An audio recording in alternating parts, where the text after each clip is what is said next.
Écoute, on a appris ça, comme tout le monde, ou par Twitter, ou par les canards, ou par les journaux, hein. Et bon, et puis on a vu les télévisions débarquer, on a vu France 3, BFM, se promener partout et essayer d'énerver les gens en leur disant: «Alors, vous êtes très inquiets?» Alors, qu'est-ce que vous avez acheté? Tu vois, ils s'attendaient à découvrir des communes où les gens faisaient des provisions de pâtes, etc. Et bon, ben, c'est pas tellement l'ambiance, hein. Les gens ici sont plutôt raisonnables. Non, ce qui se passe, c'est que, en fait, il y a une sorte de tristesse qui s'établit. Tu sais, tu connais ces communes de bord de mer, c'est assez sympa, c'est assez agréable.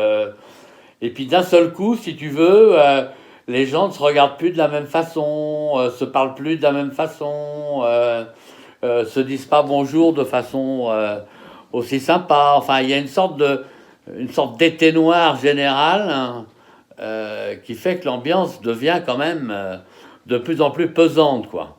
Et puis, il y a évidemment, il y a nos médecins qui s'inquiètent, les pharmaciennes qui font la tête, à qui on a volé leur gel machin. Enfin bref, il y a une ambiance assez bizarre quand même, hein. Bah, non, il n'y a pas vraiment de consignes, hein. Il y a des arrêtés préfectoraux. Le préfet du Morbihan fait bien son boulot. On est bien au courant de ce qui se passe. Il y a pas vraiment d'arrêté limitant les déplacements. Il n'y a rien de ce genre, quoi. Mais par contre, bon, on sait que telle commune est dans le coup, telle commune est dans le coup, que telle commune est dans le cluster, celle-là est isolée. Enfin, il y a tout un jargon administratif auquel on ne comprend pas grand-chose. Tout ce qu'on sait, c'est qu'il faut qu'on fasse attention. Ah ben, c'est-à-dire qu'il n'y a plus personne nulle part. Et c'est, si tu veux, bon, j'étais à la plage dimanche à Carnac, il faisait un temps absolument splendide, j'ai été marcher et il y avait, à, je sais pas, à 500 mètres de moi, il y avait une personne. Donc si tu veux, il y a plus personne. Alors je sais pas, déjà il n'y a pas grand monde, hein, en cette saison dans ces communes. On fait quand même quelques milliers de personnes. Il y a 2000 personnes à la Trinité et puis 5000 à Carnac. On ne sait pas où ils sont passés. Ils ont disparu. Et j'ai pas l'impression qu'ils soient enfuis. En fait, les gens, on ne sait pas où ils sont. Et ils sont pas dans les restaurants où il y a presque personne.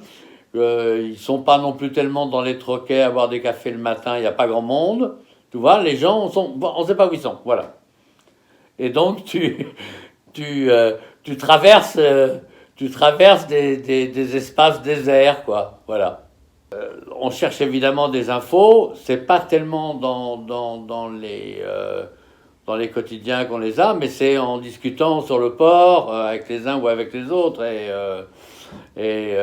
Bon, tu vois ton médecin, tu lui dis alors, on en est où? Et il te dit, bah, je sais pas, on nous raconte qu'il y a 25 malades sur la zone. Moi, d'après les appels que j'ai,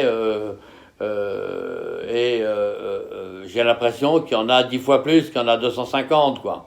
Et comme par ailleurs, il n'y a pas de tests, en fait, hein, ou très peu de tests qui sont faits, il y a quand même un peu d'inquiétude autour de ça, parce que les gens se disent, voilà, est-ce que machin, est-ce qu'il me dit bonjour, là, et qu'il voudrait me serrer la main, à qui je dis non, non.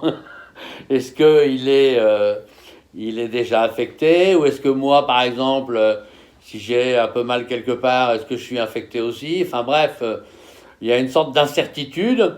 Et bon, quand tu lis les trucs, on t'explique qu'il faut seulement que tu te laves les mains, et puis que de préférence, il faut que tu te planques chez toi. Mais enfin, au bout de 2, 3, 4, 5 jours, ça commence à être un peu lourd, quoi. Écoute, mon moral est très bon ce soir, et donc tout va aller bien. Je pense qu'à la suite de cet entretien, je vais boire un petit verre de whisky breton, hein, et puis demain c'est un autre jour, et on va attendre paisiblement en espérant que les choses s'arrangent.